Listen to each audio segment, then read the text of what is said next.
Bismillahirrahmanirrahim. Assalamualaikum warahmatullahi wabarakatuh.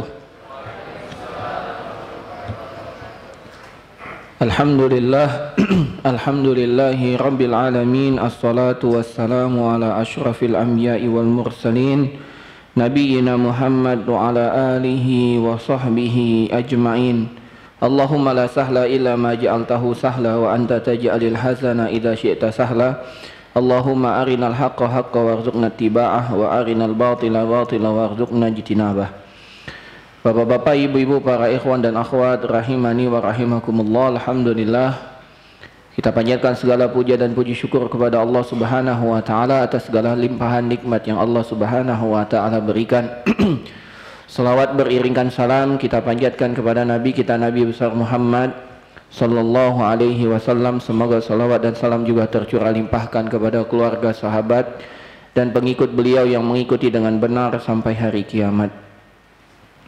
Alhamdulillah, malam hari ini kita dapat melanjutkan pembahasan kita dari kitab Riyadhus Shalihin, yang mana pada pertemuan terakhir kita telah menyelesaikan bab yakin, bab tentang istiqamah. Kita telah menyelesaikan bab tentang istiqamah. InsyaAllah pada malam hari ini kita lanjutkan ke bab yang ke-9. Bab yang ke-9 yaitu bab fi at-tafakkur fi azimi makhluqatillahi ta'ala wa fana'id dunya wa ahwalil akhirah wa sairi umurihima wa taqsirin nafsi wa tahdzibiha wa hamliha alal istiqamah. Bab yang panjang sekali judulnya, yaitu bab tentang at-tafakkur tafakkur, tadabbur tentang keagungan makhluk-makhluk yang Allah Subhanahu wa taala ciptakan dan fana'ud dunya, dunia yang fana, wa ahwalul akhirah, dan huru-hara hari akhirat, wa sairu umurihima, dan segala macam perkara yang ada di dunia dan di akhirat itu, wa taqsirun nafsi, dan membatasi jiwa, wa tahdzibiha, dan menempa jiwa, wa hamliha alal istiqamah, dan membawa jiwa tersebut di atas istiqamah. Jadi ringkas, bab ini adalah bab tentang bagaimana kita mentadabburi makhluk-makhluk ciptaan Allah Subhanahu wa taala. Nah,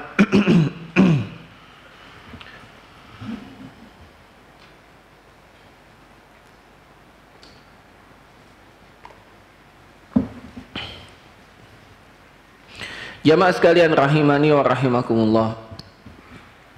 Pada bab ke-9 ini Imam An-Nawawi rahimahullahu taala hanya membawakan 3 buah ayat dan 1 hadis, dan hadisnya pun telah berulang.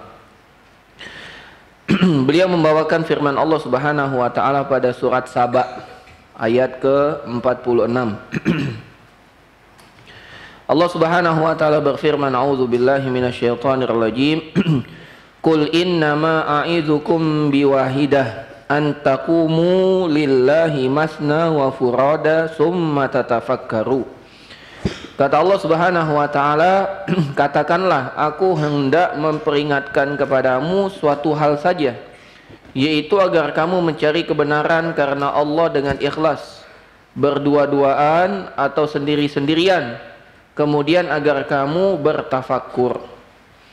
Allah Subhanahu wa taala, qul innama a'idzukum biwahidah, katakan sesungguhnya aku hanya memperingatkan kalian cuman dengan 1 perkara saja.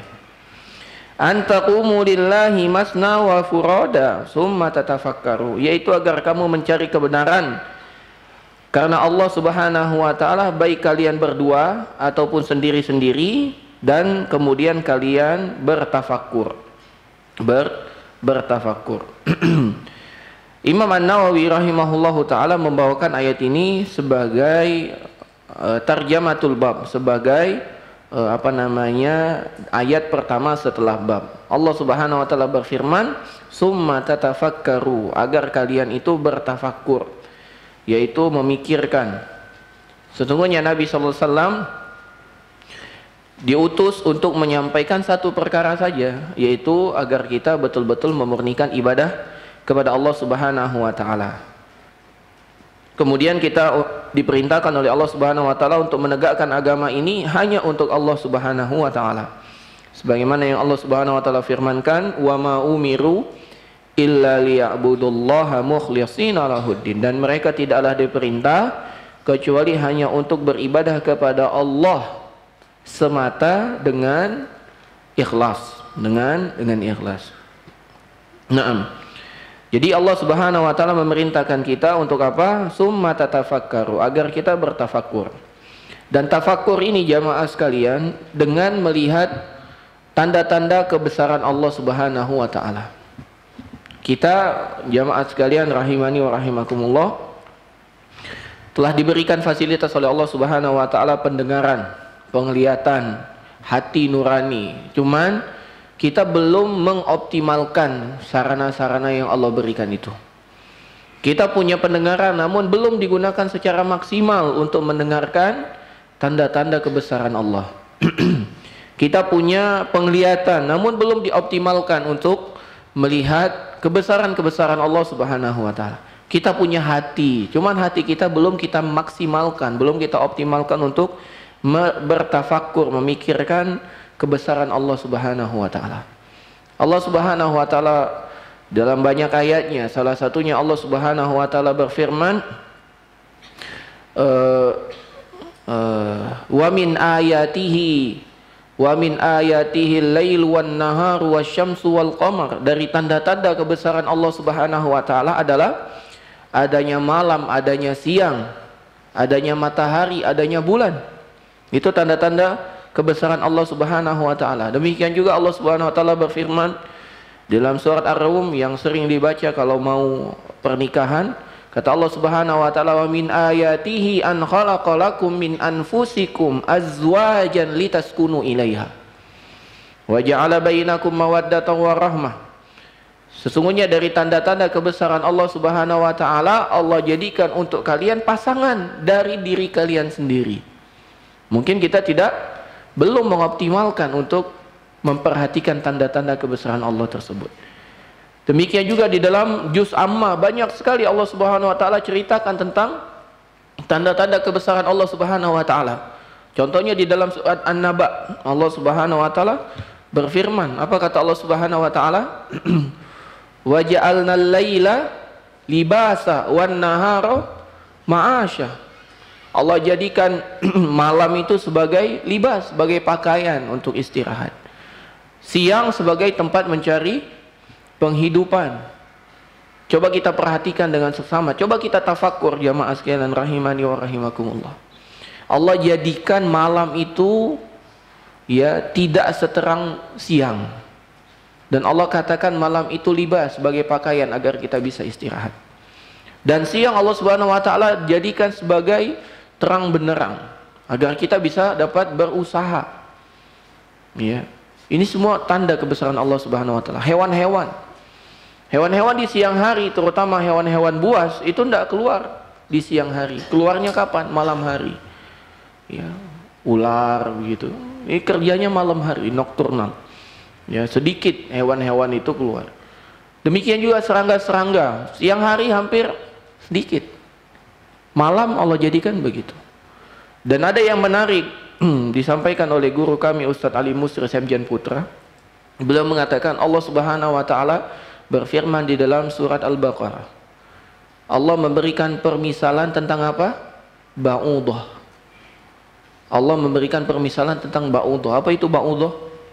Nyamuk. Coba kita pikirkan nyamuk. Kita belum tafakkur jamaah sekalian rahimani wa rahimakumullah. Dari nyamuk saja. Nyamuk menurut kita itu merupakan pengganggu, hewan yang mengganggu. Ya, kalau nyamuknya Aedes aegypti jadi penyakit. Kalau nyamuknya satu lagi apa? Penyebab malaria, nama nyamuknya apa? Anopheles, ya. Itu nyamuknya. Coba kita perhatikan. Menurut kita itu sumber penyakit. Cuman dilihat dari sisi lain, berapa banyak manusia hidup dari nyamuk. Berapa banyak manusia hidup dari nyamuk, ya, yang kita sebut dengan obat nyamuk, padahal itu racunnya, ya. Kalau kita ngasih obat nyamuk sehat ya, ya kan? Oh, beli obat nyamuk, ya, buat apa? Biar semut nyamuknya sehat. Ini coba kita pikirkan jamaah sekalian rahimani wa rahimakumullah. Ya, ini merupakan ciptaan Allah Subhanahu wa taala. Bahkan Allah Subhanahu wa taala mengatakan di dalam Al-Quran, wa fi anfusikum afala tubsirun, dan dari diri kalian sendiri, pada diri kalian sendiri, tidakkah kalian memperhatikan? Begitu banyak ciptaan Allah yang Allah jadikan di dalam tubuh kita. Ya, sel-sel yang ada pada tubuh kita, organ-organ dalam tubuh kita bekerja tanpa kita perintahkan, jamaah sekalian.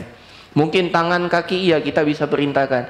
Cuman organ di dalam tidak pernah kita sadar untuk memerintahkannya. Cuman dia bekerja, ya, otomatis begitu. Tidakkah kita memikirkan? Maka tanda-tanda kebesaran Allah Subhanahu wa taala secara umum itu ada dua.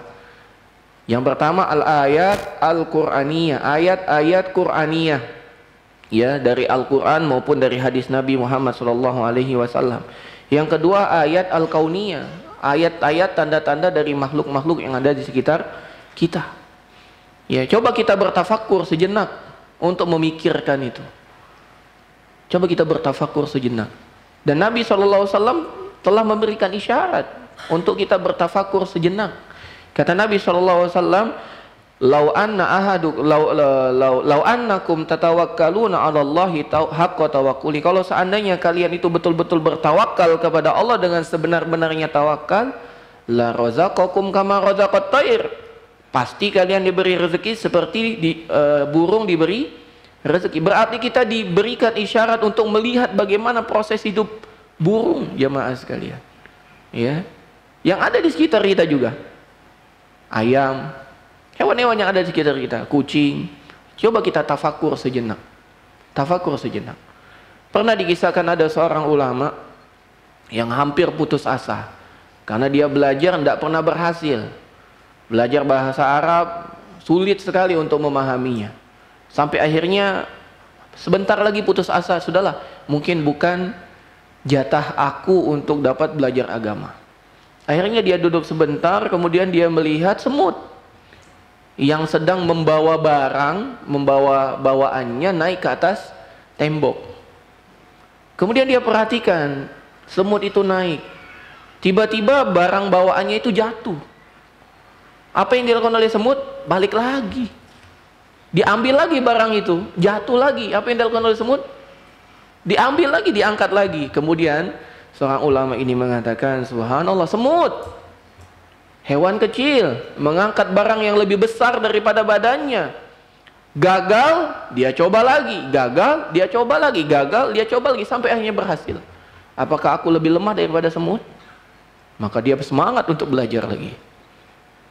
Di sekitar kita banyak hal yang kita kurang untuk tafakur. Makanya Allah Subhanahu wa taala memerintahkan kepada kita, summa tatafakkaru. Coba kalian berpikir, tafakur dahulu, kata Allah Subhanahu wa taala. Kemudian Imam An-Nawawi rahimahullahu taala membawakan ayat kedua, yaitu surat Ali Imran ayat 190 sampai 191. Kata Allah Subhanahu wa taala, inna fi khalqis samawati wal ardi wa ikhtilafil laili wan nahari la ayatil liulil albab.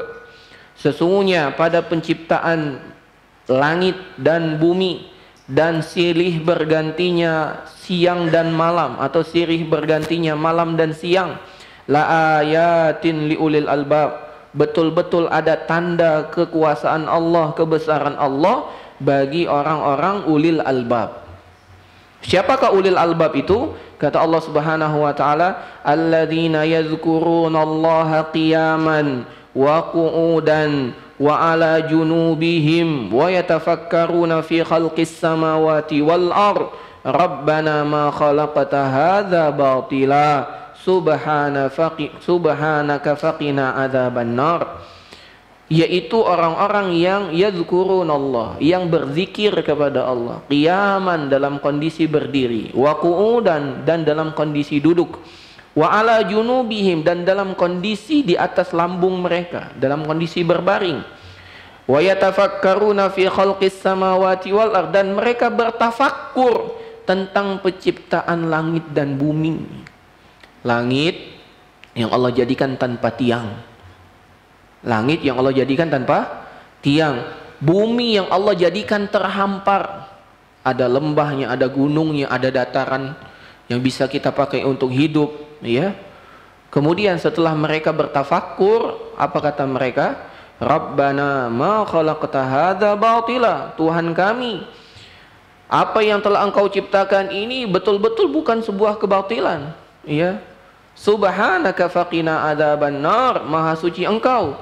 Ya, tolong lindungi kami dari azab api neraka. Ini semua adalah ciptaan yang sempurna. Dan Allah Subhanahu wa taala menciptakan makhluk itu dengan itqan. Betul dengan itqan. Alladzi atqana kulla syai'in khalaqahu wa bada'a khalqal insani min tin. Yang Allah Subhanahu wa taala menciptakan semua makhluknya itu dengan itqan. Dengan itqan itu betul-betul profesional, detail. Demikian hebat Allah Subhanahu wa taala menciptakan makhluknya. Bukan hanya menciptakan makhluknya, namun Allah Subhanahu wa taala menciptakan apa yang dibutuhkan oleh makhluknya. Dan Allah menjadikan makhluknya itu luar biasa. Ya, punya kekhususan sendiri. Coba kita perhatikan dari apa, Pak? Tumbuhan, Pak. Ya, tempat dia tumbuh, lahannya satu. Misalnya kita punya kebun, lahannya satu. Ditanami bibit yang berbeda. Ada bibit cabai, ada bibit tomat, ada bibit yang lain. Kita sirami dengan satu air, hujannya pun satu, langitnya pun satu. Suhu, apalagi iklim, cuaca sama. Cuman yang tumbuh berbeda, buahnya pun berbeda, dan bisa jadi warnanya berbeda. Tidakkah kita memperhatikan itu? Ini luar biasa. Kalau kita betul-betul bertafakur, maka bertafakur. Allah jadikan kita punya hati nurani agar kita gunakan untuk bertafakur, bertadabbur. Kalau kita betul-betul bertafakur, insya Allah kita akan menjadi ulil albab. Orang-orang yang betul-betul menggunakan kemampuan yang Allah berikan kepada dia untuk menambah keimanannya kepada Allah Subhanahu wa taala. Cuman banyaknya kita lalai. Kita hanya melihat kulitnya saja. Ya, kalau kita betul-betul memandang dengan dalam, ya, kita akan mengatakan apa? Subhanak. Rabbana ma khalaqta hadza batila. Subhanak. Kita akan mengucapkan itu, jemaah sekalian. Rahimani wa rahimakumullah. Ya, demikian luar biasanya Allah menciptakan, bukan hanya menciptakan kita, namun menciptakan tempat tinggal kita. Bukan hanya menciptakan tempat tinggal kita, Allah Subhanahu wa taala menjadikan apa?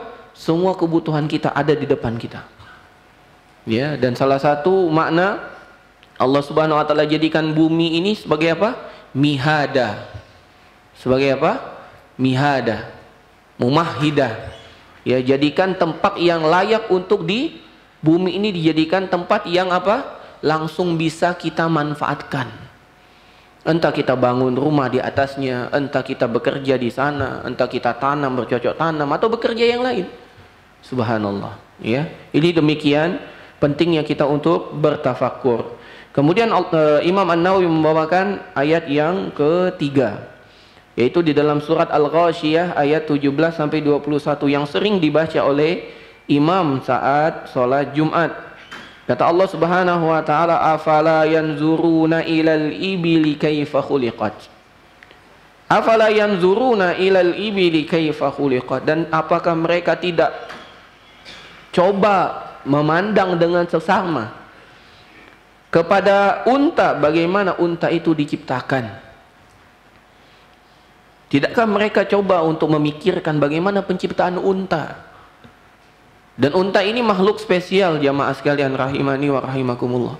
Ini makhluk luar biasa spesial, yang bisa tahan minum lebih dari 2 bulan. Ya, di saat kita tidak bisa. Bayangkan, dia bisa minum. Dia bisa meminum banyak, kemudian dia simpan di perutnya, kemudian kalau habis dia ambil dari simpanan air minumnya.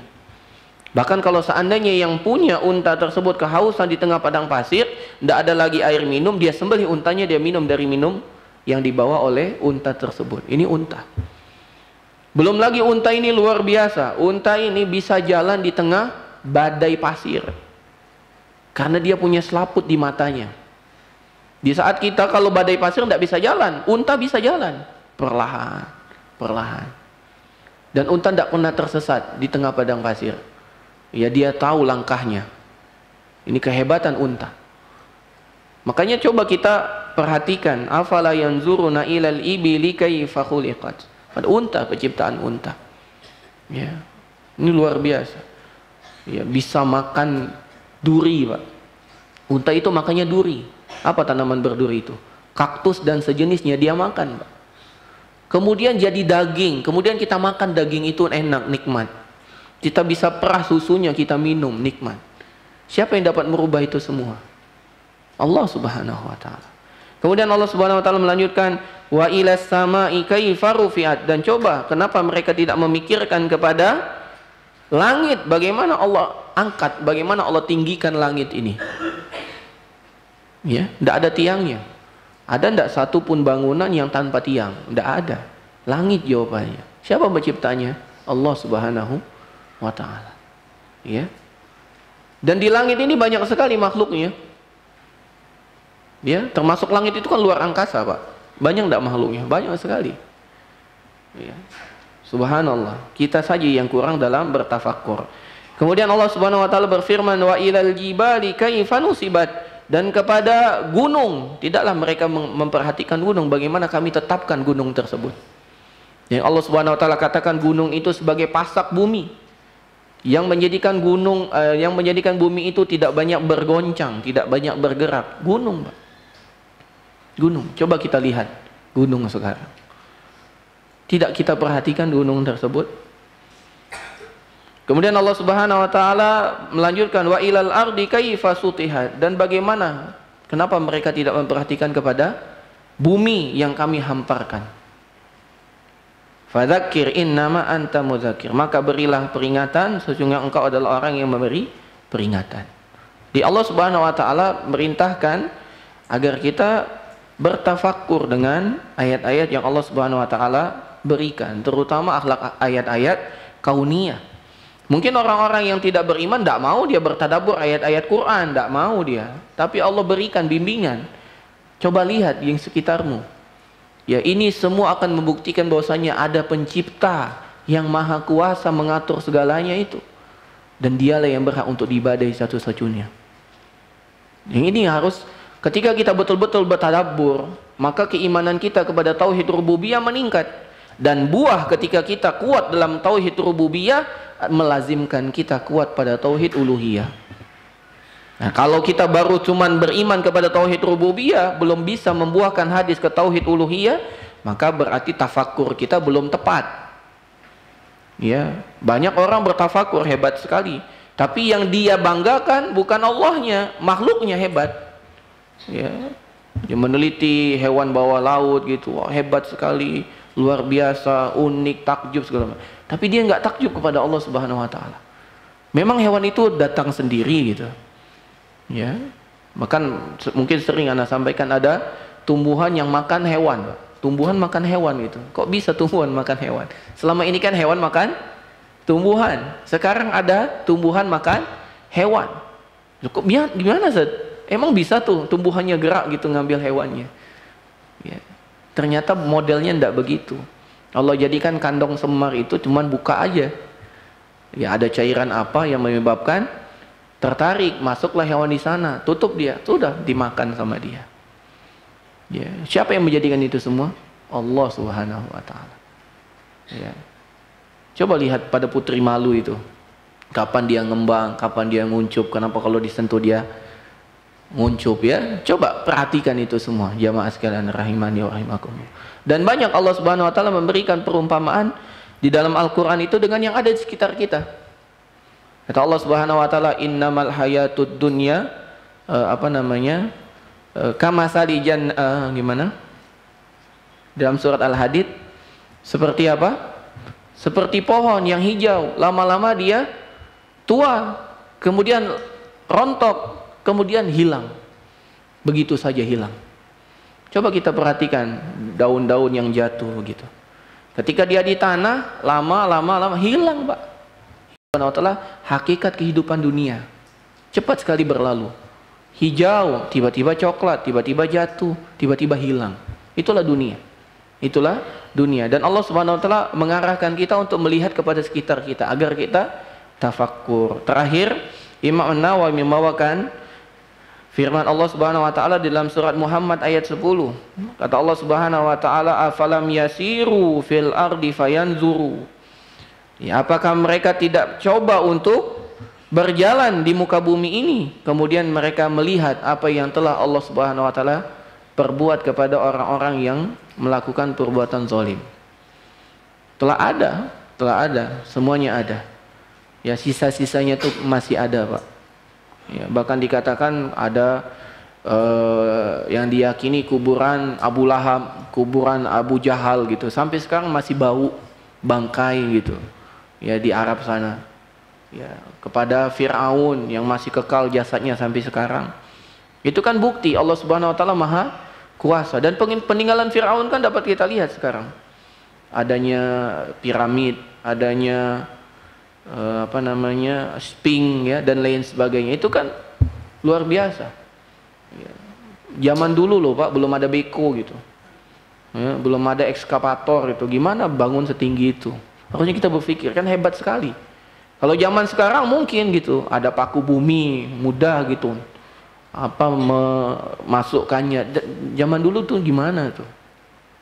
Ya, belum bagi kaum-kaum yang lain yang bisa memahat gunung jadi istana gitu. Mereka saja binasa. Nah, kita apa yang mau dibanggakan? Kita sekarang umat yang lebih lemah. Kenapa kita tidak mau beriman kepada Allah Subhanahu wa taala? Dan Imam An-Nawawi mengatakan wal ayatu fil babi katsiratun, dan ayat-ayat tentang bertafakkur tentang tanda-tanda kebesaran Allah Subhanahu wa taala ini banyak sekali dalam Al-Qur'an.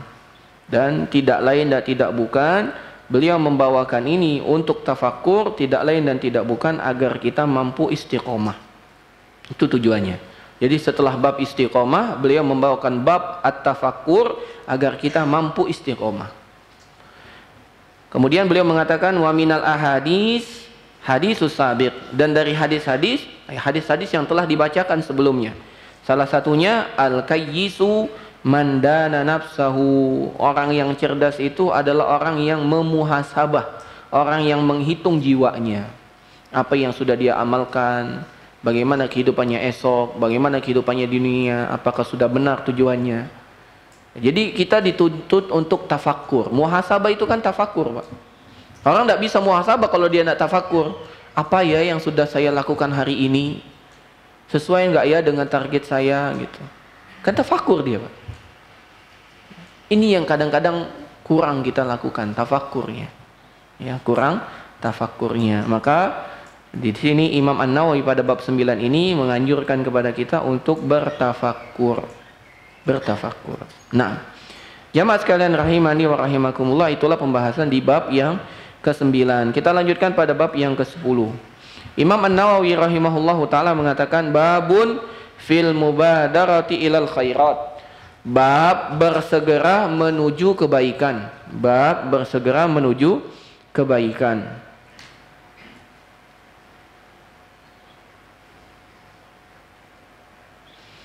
Dan Imam An-Nawawi membawakan firman Allah Subhanahu wa taala di dalam surat Al-Baqarah ayat 148.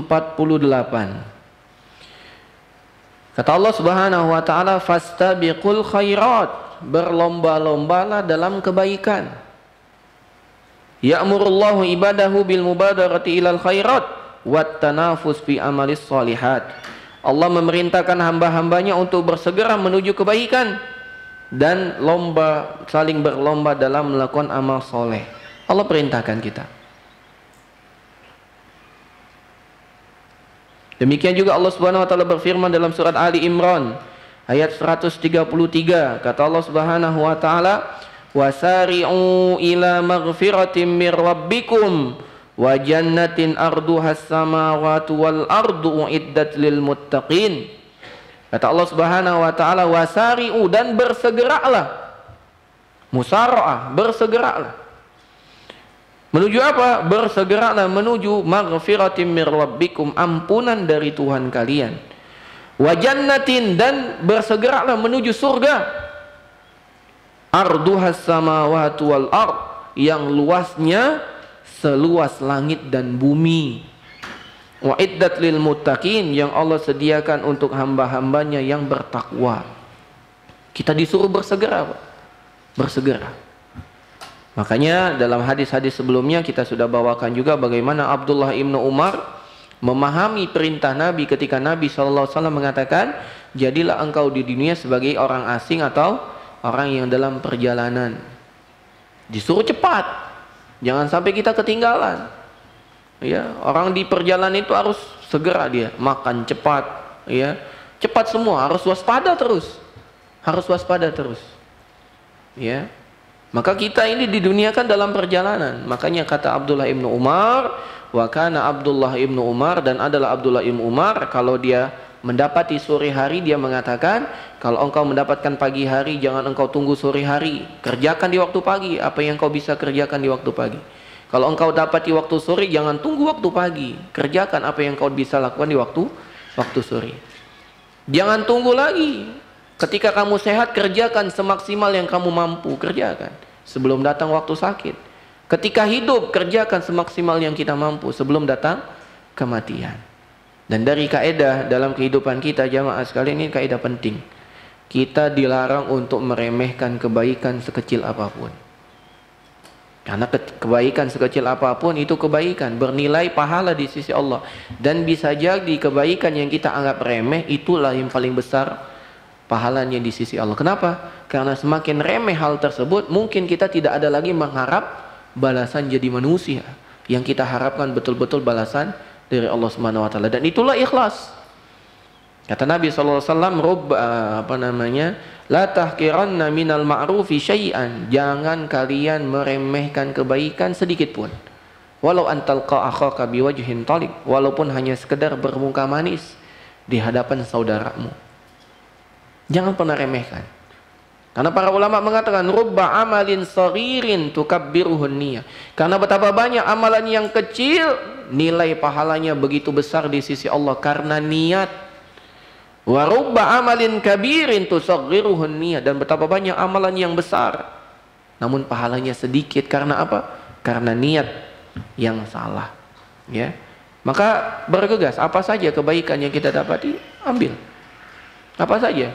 Kita lihat ada peluang, ada paku di jalan, berhenti, ambil pakunya, buang. Apalagi kebaikan apa? Ada orang yang butuh bantuan, minggir, kita angkat, bantu. Apalagi yang kita punya? Ada saudara kita lewat, kita salami, ucapkan salam.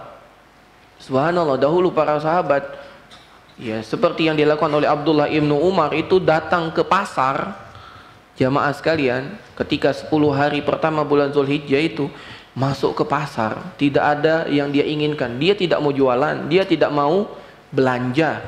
Dia masuk pasar hanya untuk mengingatkan manusia bahwasanya ini di hari-hari yang mulia.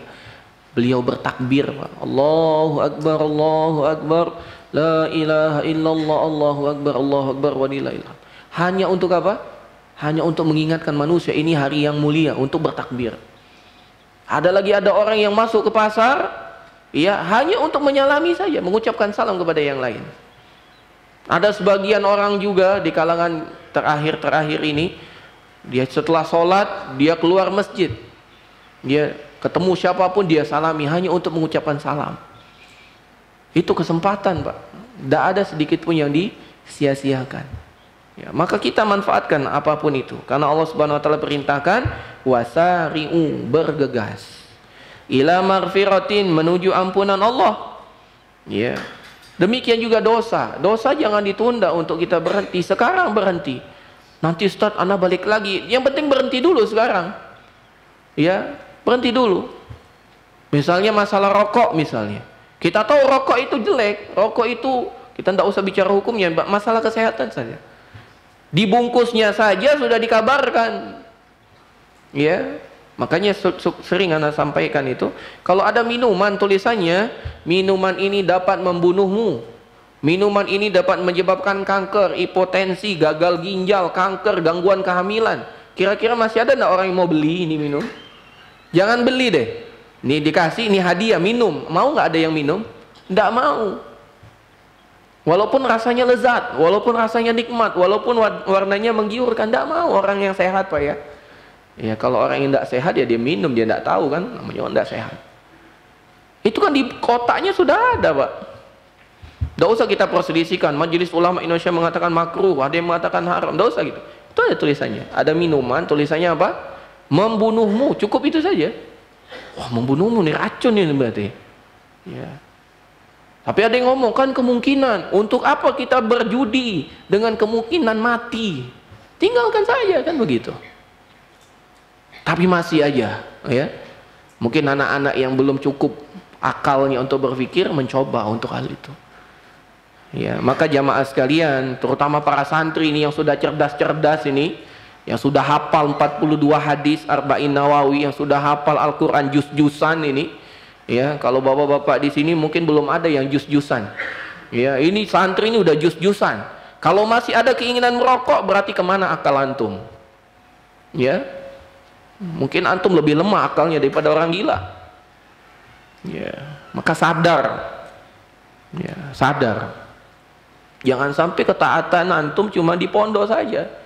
Di luar pondok tidak taat lagi. Ingat bahwasanya Tuhan kita di pondok, Tuhan kita di rumah. Tuhan kita di pondok, Tuhan kita di kampus. Kalau antum tamat dari sini lanjut kuliah misalnya, sama tidak Tuhannya? Sama. Tuhan antum di masjid, Tuhan antum di dalam kamar mandi. Sama tidak Tuhannya? Sama. Apa bedanya? Tidak ada bedanya. Ya, cuman setan yang menjadikan antum itu merasa beda. Ya, maka bersegeralah menuju ampunan dari Allah Subhanahu wa taala. Wa jannatin, dan demikian juga surga yang luasnya seluas langit dan bumi, yang disediakan bagi hamba-hambanya yang bertakwa. Naam. Kemudian Imam An-Nawawi rahimahullahu taala mencukupkan dengan dua buah ayat ini.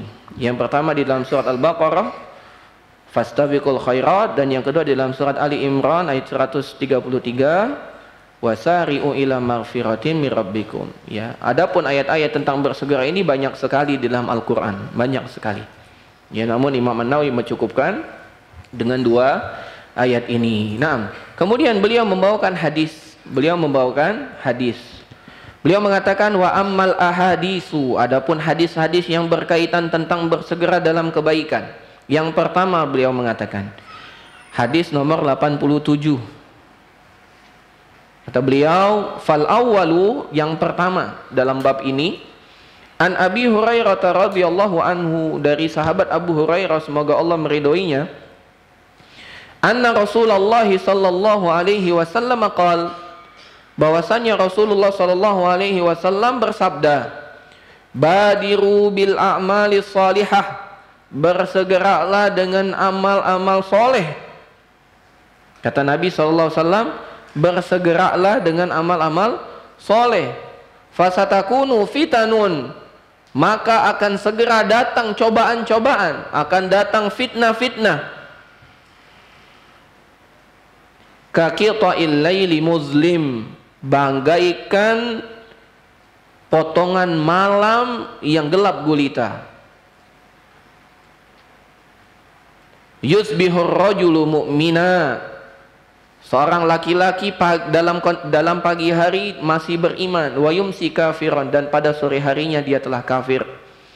Wa yumsi mu'minan, pada sore hari dia masih beriman, wa yusbihu kafira, pagi harinya dia telah kafir. Yabi'u dinahu bi'aradim minad dunya, dia menjual agamanya dengan sedikit bagian dari dunia. Jamaah sekalian rahimani wa rahimakumullah, kita harus bersegera. Jangan pernah menunda. Karena apabila kita menunda amal kebaikan, datanglah fitnah. Ketika fitnah sudah datang, sudah, kita mungkin tidak kuat menghadapi fitnah tersebut. Selagi kita masih ada kesempatan untuk beramal soleh, masih ada kesempatan untuk datang pengajian, dah hadir pengajian. Sebelum datang fitnah. Kalau fitnah sudah datang, maka fitnah itu bagaikan penggalan malam gelap gulita yang datang menyergap.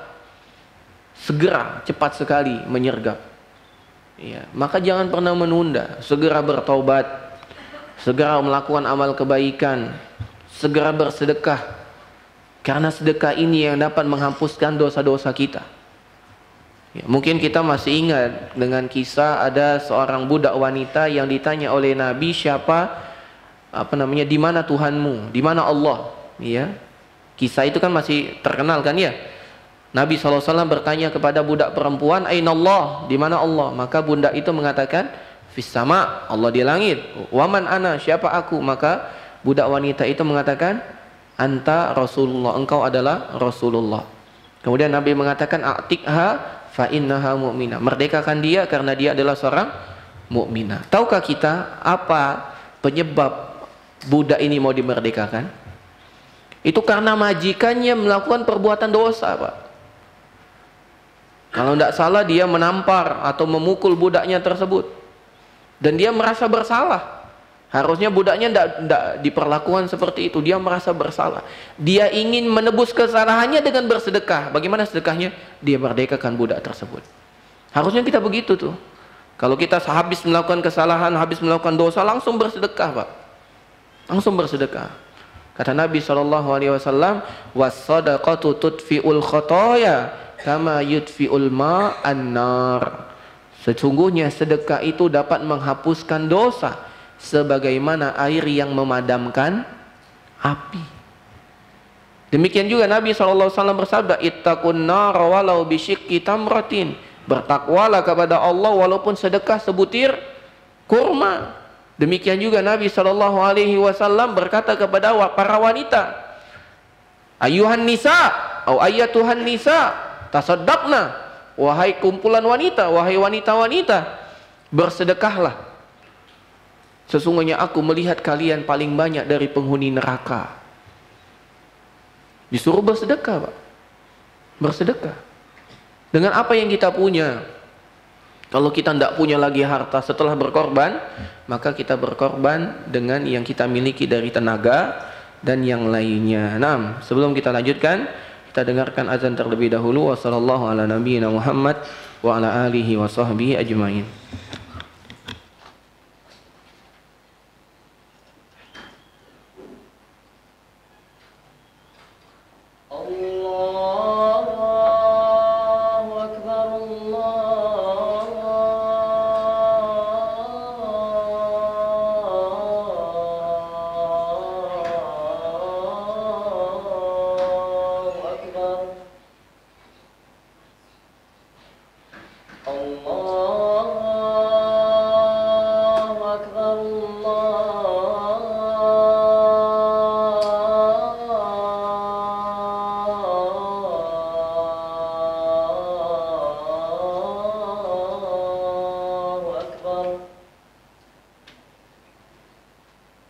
أشهد أن لا إله إلا الله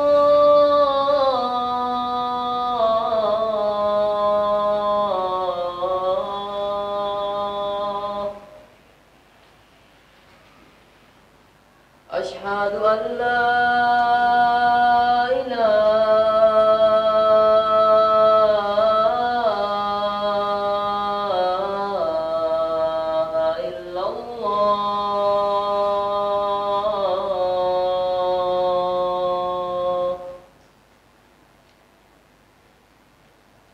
أشهد أن محمدا رسول الله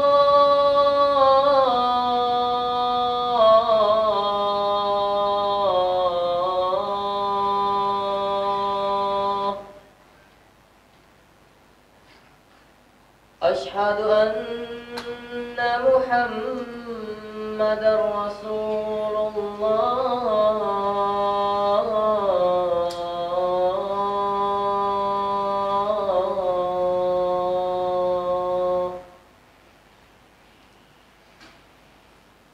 حي على الصلاة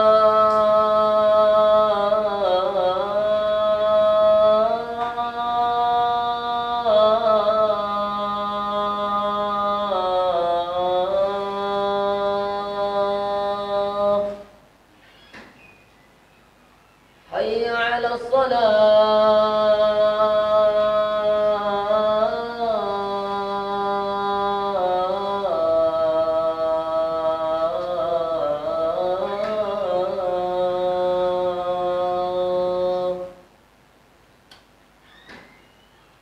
حي على الفلاح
Bismillahirrahmanirrahim. Alhamdulillah. Assalatu wassalamu ala Rasulillah wa ala alihi wa sahbihi wa mawala wa la hawla wa la quwata illa billah.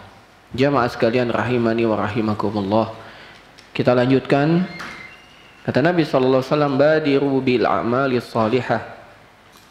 Bersegeralah melaksanakan amal-amal soleh sebelum datang perkara yang menghalanginya. Selagi masih ada kesempatan, lakukan. Dan bisa jadi kesempatan itu tidak datang dua kali. Ya, pondok bangun masjid, mungkin cuma sekali ini. Habis ini tidak bangun masjid lagi. Kesempatan tidak datang dua kali. Nuntut ilmu bisa datang ke pondok ini. Ini kesempatan, manfaatkan. Bisa jadi tidak dibuka lagi untuk umum. Misalnya, semoga enggak. Bagi santri, manfaatkan. Betapa banyak orang yang ingin masuk pondok ini tidak diterima. Betapa banyak orang berangan-angan untuk dapat duduk majelis ilmu, tapi tidak bisa. Ya. Mungkin kita kurang tafakur di situ, bapak-bapak dan ibu-ibu sekalian. Ana pernah dikisahkan langsung oleh seorang. Bapak itu bercerita katanya, dulu anak kerja Ustaz, katanya. Anak dulu bekerja, ya jadi pesuruh lah. Dia tidak bisa bebas. Di bulan Ramadan itu kerjaan anak makin banyak. Kalau tidak salah dia kerjanya di konveksi atau di penjualan distributor pakaian atau apa. Itu menjelang di bulan puasa itu loadingnya makin tinggi. Bahkan di 10 hari terakhir Ramadan, itulah puncaknya. Itu anak kerja sampai sakit pun tidak boleh izin, langsung masuk. Kenapa? Penjualan lagi tinggi-tingginya.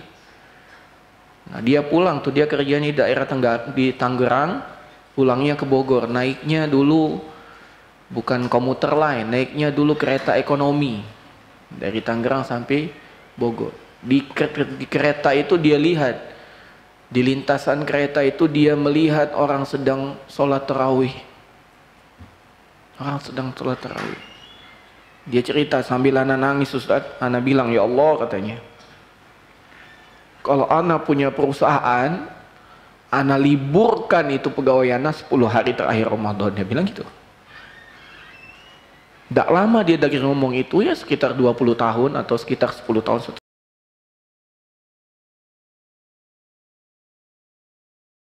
Bisa. Mereka pengen bisa bahasa Arab, cuma tidak bisa. Tidak bisa. Baru-baru ini anak naik kendaraan online di Solo. Masnya masih muda, mungkin tinggal 23 tahun, 20 sekian tahun. Cerita dia, anak baru aja bisa ngaji katanya. Mas, saya baru bisa ngaji katanya. Karena saya mau nikah, saya mikir katanya, kalau saya tidak bisa ngaji, nanti anak saya mau diajari apa katanya. Pengen dia belajar agama, cuma tidak bisa. Siapa yang nyari nafkah? Ibu saya yang hidupin. Saya pengen belajar. Dia nanya dengan anak, Mas, mudah nggak belajar bahasa Arab itu?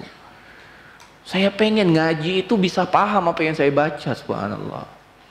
Nah, mikir orang yang jadi supir online gitu, pengen belajar bahasa Arab.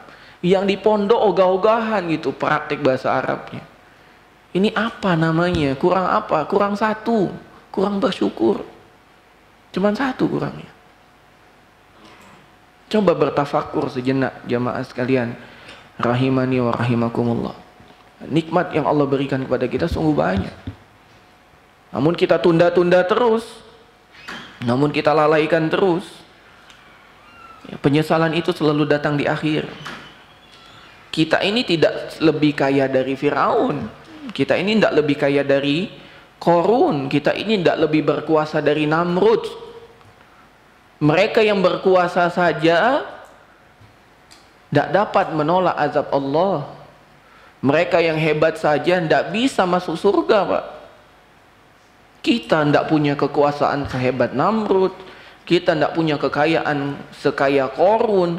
Kecerdasan kita juga di bidang dunia tidak secerdas Haman. Wilayah kekuasaan kita juga tidak sebanyak wilayahnya Fir'aun. Kemudian kita mau menyaingi mereka dalam kemaksiatan. Subhanallah. Ya, jangan sampai kita rugi. Dunia lah dapat setengah, mending setengah, seperempat pun tidak dapat. Sebagian saja kita tidak dapat dari dunia ini. Sedikit sekali yang kita dapat. Rugi lagi di akhirat. Kenapa nggak kita katakan lebih baik aku menderita di dunia untuk kebahagiaan abadi di akhirat? Makanya Nabi SAW mengingatkan kita, badiru bil a'mali sholih. Bersegeralah melakukan amal soleh sebelum datang penghalang-penghalang yang menghalangi. Fasatakunu fitanun kaqita'il lailin mudlim, karena fitnah itu akan datang menyergap bagaikan potongan malam yang datang menyergap.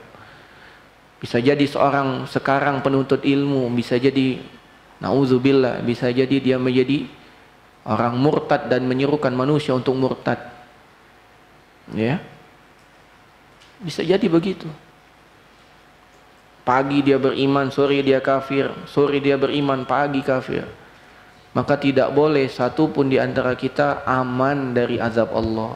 Tidak boleh satu pun di antara kita aman, merasa aman dari apa? Dari azab Allah.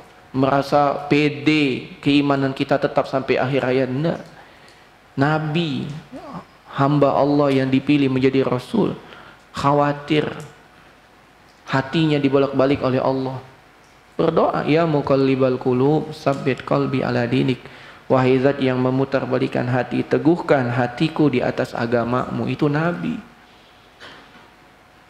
Kok bisa-bisanya kita santri yang merasa aman, ya, merasa tidak apa-apalah dosa sedikit, ya, itu gimana itu dosa sedikit? Ya. Ulama itu mengatakan begini, la tahkiranna sariratan innal jibala minal hasa. Jangan pernah merendahkan, meremehkan dosa kecil. Bukankah gunung itu dari tumpukan batu kerikil? Mungkin ada sebagian kita, wah lagi pusing, lagi stres, sudahlah maksiat sedikit tidak apa-apa. Siapa yang bisa menjamin ketika kita maksiat sedikit mati, Pak? Tidak apa-apa lah, anda juga lagi pusing ini ya, sedikit aja lah, mabuk sedikit gitu, sedikit aja. Pas minum seteguk mati gitu, Pak. Ali bin Abi Thalib itu pernah ada masalah dengan istrinya Fatimah. Pernah ada masalah. Jangan dikira para sahabat itu tidak ada masalah. Ada masalahnya. Dan bisa jadi masalah mereka lebih berat daripada masalah kita. Masalah santri. Masalah Abdullah ibnu Mas'ud itu tidak punya makanan di hari itu, Pak. Itu masalah Abdullah ibnu Mas'ud. Masalah santri memang ada santri tidak punya makanan. Ya. Yang ada makanannya berlebih terus. Santrinya pilih-pilih lauk. Ya.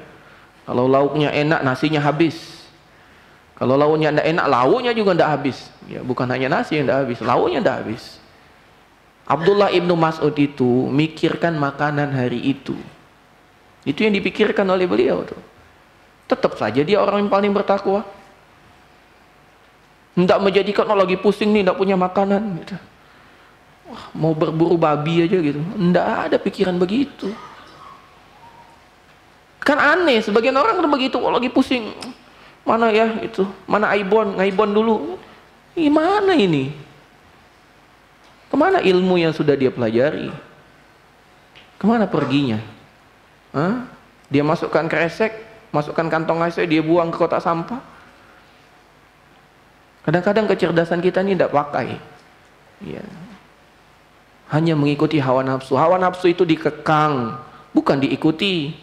Kata Nabi SAW, salah sumuhlikatin, ada 3 yang membinasakan. 3 Pak yang membinasakan ini, ibu-ibu sekalian, ada 3. Salah satunya apa? Hawan muttaba, hawa nafsu yang selalu diikuti. Dikekang, jiwa ini dikekang, ditahan. Jangan diikuti semua. Ya. Harus ditahan. Gimana nahannya? Dengan kita katakan dunia ini sebentar. Kehidupan abadi kita adalah akhirat. Kita kan cuma bersabar di dunia ini Pak, cuma 2 jam Pak. Ibu-ibu sekalian, kita bersabar di dunia ini cuma 2 jam. Dibandingkan 1 hari di akhirat, cuma 2 jam. Kita bersabar 2 jam untuk mendapatkan kehidupan yang abadi gitu. Terus tidak mau, kan luar biasa itu. Kita cuma disuruh diam, jangan melakukan maksiat, kerjakan yang kewajiban saja. Kemudian kita jangan sampai bermaksiat kalau tidak bisa nambah dengan yang sunnah. Terus nggak mampu gitu. Cuma 2 jam untuk kebahagiaan abadi gitu. Ini yang diperintahkan kepada kita untuk bertafakur. Untuk bertafakur. Jamaah sekalian rahimani wa rahimakumullah, maka jangan pernah menyia-nyiakan kesempatan untuk beramal soleh. Kalau ada langsung kerjakan. Jangan pernah menunda untuk bertaubat. Karena kita tidak pernah tahu umur kita. Sekarang, nantilah besok kita bertaubat. Malam ini dicabut. Ya, malam ini dicabut. Ada orang yang hidup di zaman Nabi Muhammad SAW itu mati murtad Pak, ada. Itu hidupnya di zaman siapa? Zaman Nabi. Ada enggak kaum murtadin itu? Orang-orang yang murtad di zaman Nabi ada enggak? Ada, itu hidupnya di zaman Nabi loh. Ya apalagi kita. Terus kita merasa aman? Jangan. Ya. Coba bertafakur sejenak, ya, meneteskan air mata ingat dosa, itu jauh lebih baik daripada kita melampiaskan kekesalan kita dengan bermaksiat. Coba tafakur sebentar, pikirkan apa saja kesalahan-kesalahan kita. Ya. Dari kita belum bisa mengerjakan kewajiban dengan sempurna, belum bisa menutupi kekurangan kita dengan amal-amalan sunnah. Coba pikirkan. Terus menangis tuh, menangis karena itu. Ya. Allah akan perbaiki kalau memang kita mampu melakukannya. Insyaallah kita lanjutkan pada pertemuan selanjutnya pada hadis ke-89 untuk malam hari ini kita sampai di sini. Wassallallahu ala nabiyina Muhammad wa ala alihi wa sahbihi ajma'in. Nah, ini ada beberapa pertanyaan. Apabila ada pedagang yang mencurangi kita, kemudian kita tidak mau lagi berbelanja di tokonya, apakah perbuatan seperti ini diperbolehkan dalam agama? Boleh. Ya, kalau kita tahu dia curang, ya jangan belanja lagi kepada dia. Ya. Akan lebih bagus lagi kita mampu menasehatinya. Tapi kalau tidak bisa menasehatinya, ya sudah tidak usah beli dari dia. Karena kata Nabi SAW, unsur akhaka zaliman au mazluman, tolong saudaramu yang zolim ataupun yang terzolimi. Kata para sahabat, ya Rasulullah, yang terzolimi kami tahu cara menolongnya, yang berbuat zolim gimana caranya? Kata Nabi SAW, engkau cegah dia dari perbuatan zolim. Ya, nggak usah beli dari dia. Ya, bila perlu kita nasihati kalau kita mampu. Wallahu a'lam bishawab. Ketika pulang kampung saat liburan, ada beberapa hal yang mengganjal di hati. Ketika melihat beberapa orang dari keluarga yang mengamalkan kebid'ahan dan bermaksiat kepada Allah. Hal ini memberatkan hati dan membuat saya sedih. Akan tetapi saya bingung apa yang harus saya lakukan. Saya ingin menasihati mereka tapi saya belum pantas untuk hal itu. Karena saya dahulunya adalah orang yang paling pendosa di antara keluarga saya. Apa saya harus diam saja atau berdakwah dengan sedikit ilmu? Mohon nasihatnya Ustaz, jazakumullah khairan. Kata Nabi SAW, man ra'a minkum munkara falyughayyirhu biyadihi, fa illam yastati fa bilisanihi, fa illam yastati fa biqalbihi, wa dzalika adhaful iman. Siapa yang melihat kemungkaran, maka hendaklah dia rubah dengan tangan. Kalau tidak mampu dengan lisan, kalau tidak mampu dengan hati, itulah selemah-lemah iman. Kalau kita belum bisa mencegah dengan tangan, ya dengan lisan. Kalau belum bisa dengan lisan di kali itu, kita ingkari dengan hati. Kita coba di lain waktu, mumpung mungkin ada waktu yang pas gitu untuk kita memberikan nasihat, kita masukkan nasihat di sana. Ya. Dan ini posisinya tidak bisa kita pastikan. Biasanya orang itu kadang-kadang dari obrolan santai bisa nasihati, Pak. Nah, maka manfaatkan, jangan sampai kita ngobrol santai nggak ada tujuan. Ketika kita ngomong santai dengan keluarga kita, misalnya anak bicara dengan orang tuanya, nggak apa-apa ngomong santai. Ya, bapak nanya kita, kita jawab. Tapi dalam hati kita, kita bilang, kita ini punya misi. Misi kita apa? Memberitahu orang tua kita. Siapa tahu dia melakukan kesalahan itu karena belum tahu. Itu misi kita. Kalau belum terucap, coba lagi lain waktu. Begitu. Ya, minimal kita ingkari dulu dengan hati, terus berproses. Bisa dengan lisan, ya, dengan cara terbaik. Andai kita belum berani dengan lisan, banyak cara. Ya, apalagi zaman sekarang dengan HP, dengan video gitu. Ya, bisa dengan bertanya. Ya, banyak kisah. Contohnya ada kisah begini. Ada seorang seorang dai, seorang ustadz begitu. Dia tidak tahu hakikat dari Syekh Muhammad bin Abdul Wahab. Dia tidak tahu. Itu dikisahkan oleh Syekh Muhammad bin Jamil Zainu dalam kitabnya. Jadi setiap hari orang tersebut mencela Syekh Muhammad bin Abdul Wahab. Ya, ini dakwah sesat, ini orang sesat, wah digituin terus. Nah, salah satu orang yang hadir itu ngelihat, kenapa ini Syekh ini benci sekali dengan Syekh Muhammad bin Abdul Wahab. Kebetulan orang itu punya bukunya, buku Syekh Muhammad bin Abdul Wahab, kalau tidak salah Kitabut Tauhid. Maka kata orang tersebut, dirobeklah kulitnya, sampulnya. Jadi tidak ada lagi penulisnya siapa. Cuman buku dan isinya saja. Datanglah ke ustadz itu. Ustadz, afwan, mau minta nasihat. Iya boleh. Ini saya nemu buku. Menurut saya bagus. Tapi kan saya orang awam. Tolong ustadz kalau berkenan dikoreksi. Betul enggak yang ada di buku ini? Gitu. Dibacalah sama ustadz itu kan. Minta tolong kan, dibaca dari awal sampai akhir. Gitu. Terus datang lagi. Ustadz gimana? Oh sudah. Saya sudah baca, bukunya bagus sekali, Masya Allah. Saya belum pernah lihat buku yang sebagus ini. Oh gitu Ustadz ya. Ini Alhamdulillah ketemu sampulnya Ustadz. Ini sampulnya. Plak. Muhammad bin Abdul Wahab. Mulai detik itu dia bilang, Astaghfirullah wa atubu ilaih. Mulai saat itu beliau di tiap majelisnya memuji Syekh Muhammad bin Abdul Wahab. Itu cara dakwah kan? Halus enggak? Halus sekali. Begitu juga ada kisah yang lain. Ada seorang anak yang setiap kali mendengar ada seorang imam membaca surat Al-Quraisy, itu pasti salah. Bukan. Setiap kali dia bersumpah, dia selalu mengatakan wa Ka'bah, demi Ka'bah, demi Ka'bah, demi Ka'bah. Nah, ini seorang anak ini jengkel, kan tidak boleh bersumpah dengan makhluk manusia, hanya boleh bersumpah dengan Allah. Maka sengaja dia, gimana lah caranya nasihati ustadz ini, katanya gitu. Maka anak itu baca surat Al-Quraisy di samping Pak Ustaz. Falyabudu hadzal bait. Ditegur, salah kamu. Terus gimana? Falyabudu rabba hadzal bait. Maka kata anak itu, tapi Pak Ustaz, aku dengar Pak Ustaz bersumpahnya dengan Ka'bah, katanya.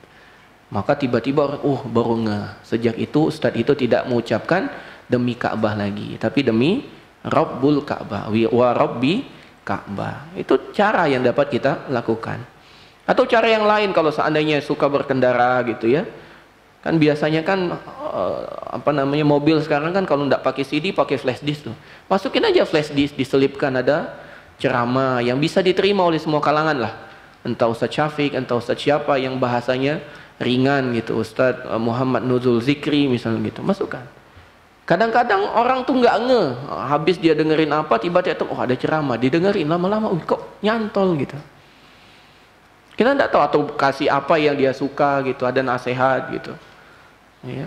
Kita kasih hadiah gitu. Kemudian di dalam hadiah itu ada tulisan pesan dari kita. Saya mencintai antum karena Allah atau apa begitu. Mungkin dengan itu dia terbetik hatinya. Kita tidak tahu. Dan yang paling penting jamaah sekalian, berdoa. Karena yang punya hati itu Allah Subhanahu wa ta'ala. Jadi kalau kita melihat keluarga kita yang masih belum sesuai, kita doakan semoga mereka mendapatkan hidayah sebagaimana kita sekarang mendapatkan hidayah tersebut. Wallahu a'lam bishawab. Kan di ayat Al-Quran surat Al-Ghasyiyah dijelaskan bahwasannya Allah menghamparkan bumi. Jadi sebenarnya bumi ini datar atau bulat. Masya Allah. Ya. Ana menukilkan perkataan Ustadz Ali Ahmad saja. Ya, kata Ustadz Ali Ahmad, para ulama telah bersepakat bahwasanya bumi itu bulat. Ya, kalau ana belum mencari tentang bumi bulat, bumi datar. Jadi anda nukilkan saja perkataan Ustadz Ali Ahmad. Para ulama telah bersepakat, kata beliau, bahwasanya bumi itu bulat. Wallahu a'lam bishawab.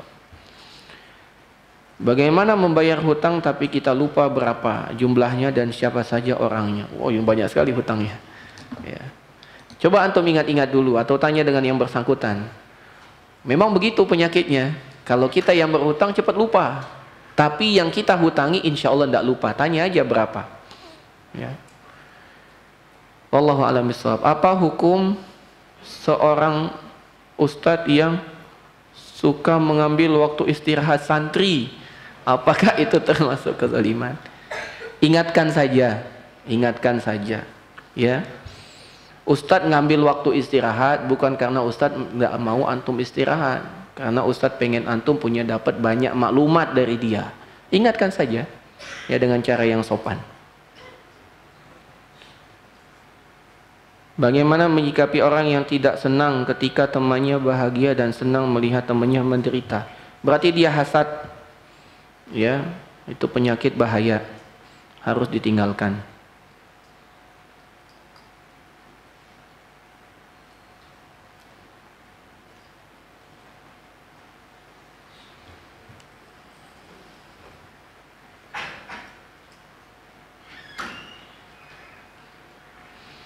Ustadz, makhluk apakah yang paling sempurna? Tolong Ustadz jelaskan. Allah Subhanahu wa ta'ala berfirman di dalam surat At-Tin, wa laqad laqad khalaqnal insana fi ahsani taqwim. Salah satu makhluk yang sempurna adalah manusia. Manusia adalah makhluk yang paling sempurna. Allah berikan manusia ini sempurna. Coba lihat diri kita sendiri, sempurna, luar biasa.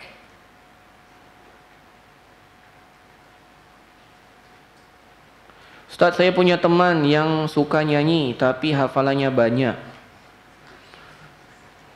Banyaknya hafalan bukan berarti orang itu ya bertakwa, ya jamaah sekalian. Banyaknya hafalan bukan tanda orang itu bertakwa. Karena takwa itu hakikatnya melaksanakan perintah Allah, menjauhi larangan Allah.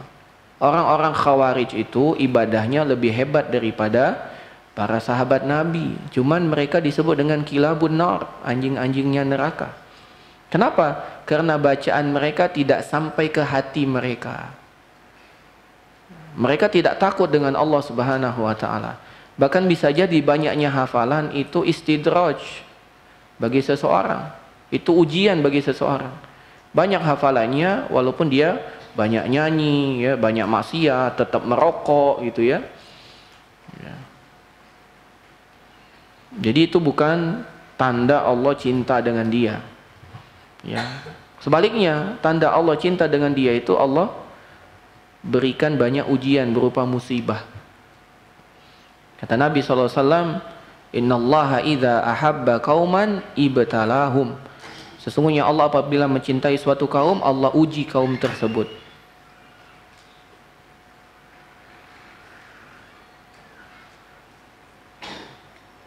Apakah unta memiliki sifat seperti setan? Iya, sebagaimana yang antum pelajari bersama Ustaz Hidayat pada kajian Bulughul Maram kemarin.